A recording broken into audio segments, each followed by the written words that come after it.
ये मायारू काय देखो काय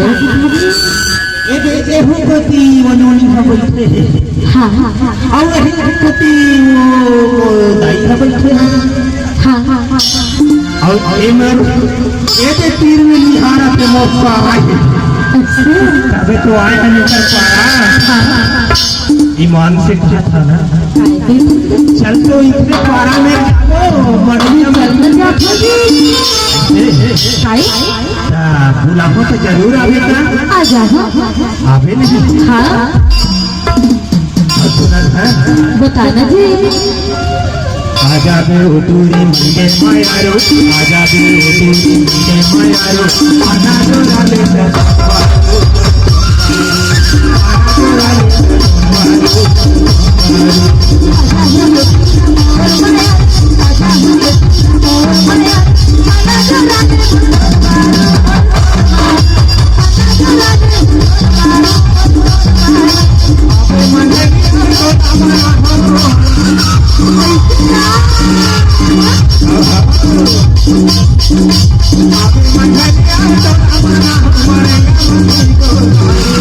लबारी तो नहीं मार रहे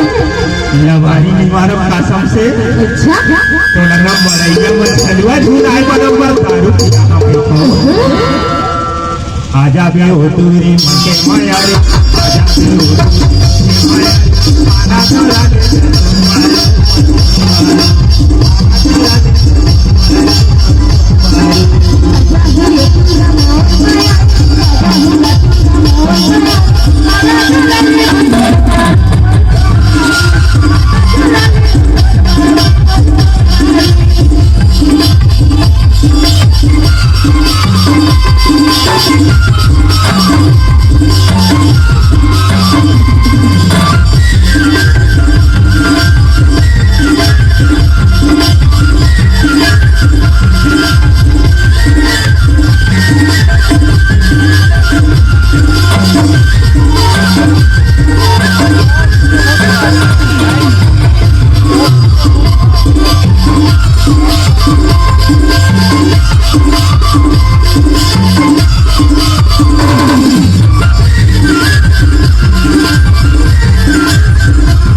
तो राले